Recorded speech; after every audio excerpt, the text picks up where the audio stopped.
Hello friends, આજે હું તમારી સાથે શેર કરવાની છું કચરિયું બનાવવાની રેસીપી.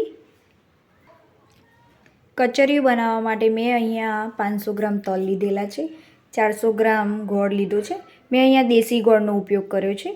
તમે કોઈ પણ ગોળનો ઉપયોગ કરીને કચરિયું બનાવી શકો છો. 1 ચમચી સૂંઠ પાવડર, 1 ચમચી ગંઠોડા પાવડર, ખજૂર લીધું છે. 100 ગ્રામ ખજૂર મેં અહીંયા લીધેલું છે. કાજુ બદામ મેં કટ કરી લીધા છે અને દ્રાક્ષ લીધેલી છે. મગજતરીના બીજ, ખસખસ.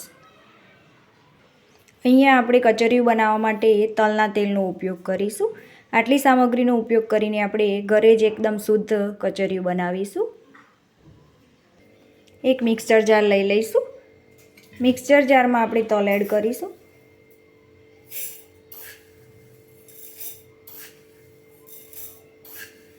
એકસાથે આપણે બધા તલ નથી પીસવાના.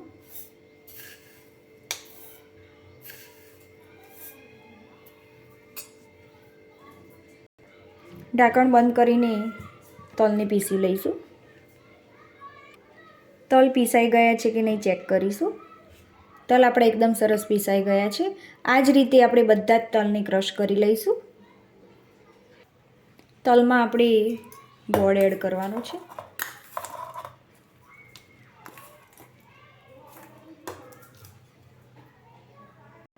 ખજૂર એડ કરી દેવાની છે. હવે આપણે ક્રશ કરી લઈશું. તલ એકદમ સરસ રીતે ક્રશ થઈ ગયા છે. ગોળ પણ આપણે અંદર જ એડ કરીને ક્રશ કરેલો છે. ખજૂર પણ ભેગું જ એડ કરી દીધેલું, એટલે સારી રીતે તલ સાથે ગોળ અને ખજૂર મિક્સ થઈ ગયા છે. હવે આપણે કચરિયામાં બધા મસાલા એડ કરીશું. 1 ચમચી ગંઠોડા પાવડર એડ કરવાનો છે. 1 ચમચી સૂંઠ પાવડર એડ કરીશું. કાજુ બદામ અને દ્રાક્ષ લીધા છે. કાજુ બદામને મેં કટ કરી લીધા છે, એને પણ એડ કરી દઈશું.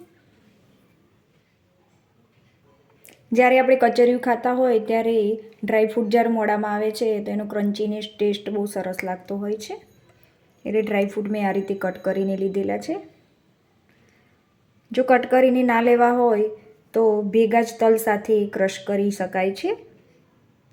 ખજૂરને પણ મેં આ રીતે કટ કરી લીધું છે. એ પણ કટ કરેલું સરસ લાગે છે. જ્યારે આપણે ખાતા હોય ત્યારે બહુ સરસ લાગે છે. જ્યારે આપણે કચરિયું ખાતા હોય ત્યારે ખજૂરનો ટેસ્ટ બહુ સરસ લાગે છે. કોપરાનું છીણ એડ કરીશું. 3 ચમચી જેટલું કોપરાનું છીણ લીધેલું છે. 1 ચમચી મગજતરીના બીજ લીધા છે, એ પણ આપણે એડ કરવાના છે. 1 ચમચી ખસખસ લીધી છે, એ પણ એડ કરી દઈશું. 1 મોટો ચમચો તલનું તેલ લઈ લઈશું. હવે બધી જ વસ્તુને સારી રીતે મિક્સ કરી લઈશું.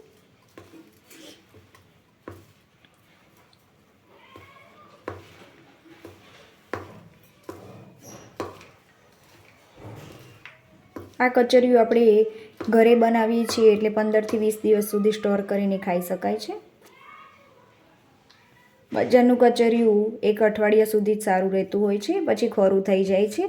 જ્યારે આપણે ઘરે કચરિયું બનાવીએ છીએ તો એ આપણે 20 થી 25 દિવસ પણ રાખી શકીએ છીએ અને ખાઈ શકીએ છીએ.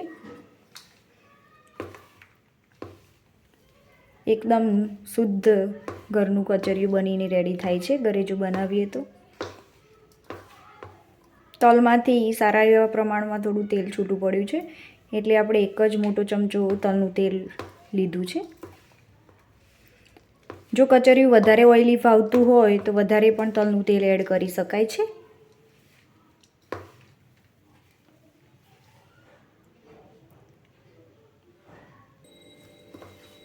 મેં અહીંયા કચરિયું બનાવવા માટે 500 ગ્રામ તલ લીધા હતા.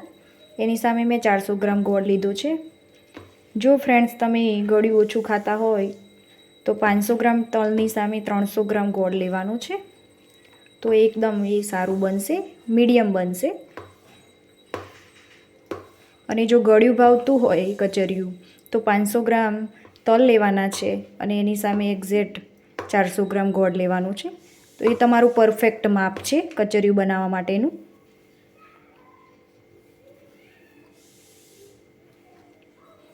બધી વસ્તુને આપણે એકબીજા સાથે સારી રીતે મિક્સ કરી લેવાનું છે.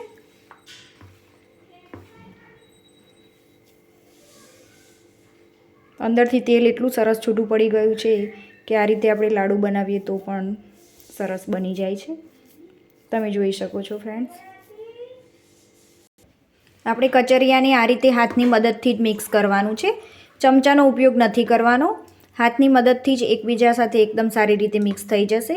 જો ચમચાનો ઉપયોગ કરીશું તો સારી રીતે મિક્સ નહીં થાય કચરિયું, એટલે આપણે હાથનો જ ઉપયોગ કરીને કચરિયાને મિક્સ કરવાનું છે. કચરિયું આપણું એકદમ સરસ મિક્સ થઈ ગયું છે અને બનીને રેડી થઈ ગયું છે.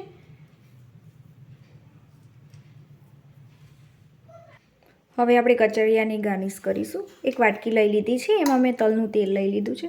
એ આખી વાટકીમાં આ રીતે ફેલાવી લઈશું. વાટકીમાં આપણે વચ્ચે આ રીતે ખજૂર મૂકવાનું છે. બદામને મેં આ રીતે 2 ભાગ કરી લીધેલા છે, એ આપણે મૂકી દેવાની છે.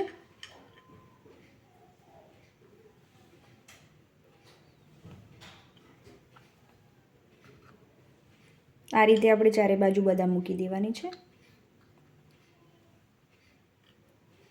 કાજુ લઈ લઈશું. કાજુને પણ આપણે આ રીતે ઊંધું જ મૂકવાનું છે.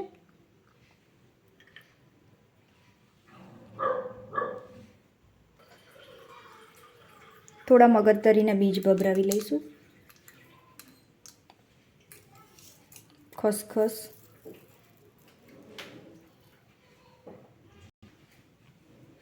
કોપરાનું છીણ લઈ લઈશું.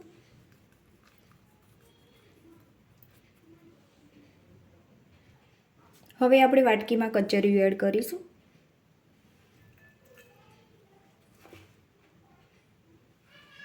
કચરિયું આપણું એકદમ સરસ બન્યું છે. આ રીતે આપણે પ્રેસ કરવાનું છે.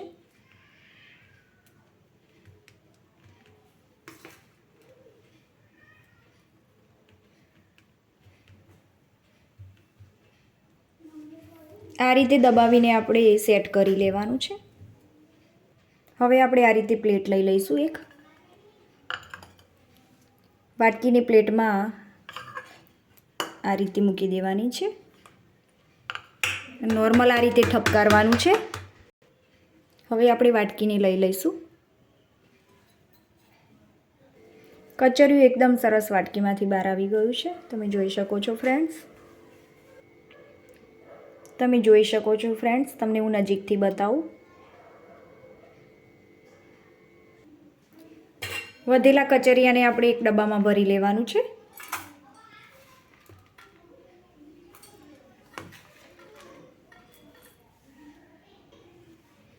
બધા જ કચરિયાને આપણે ડબ્બામાં ભરી લઈશું.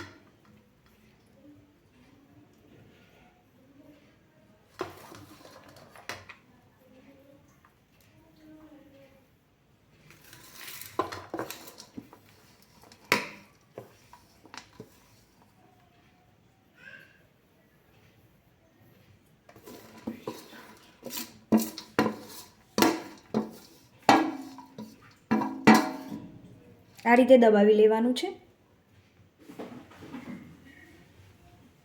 એટલે બધું કચરિયું એકદમ સરસ રીતે ડબ્બામાં સમાઈ જશે.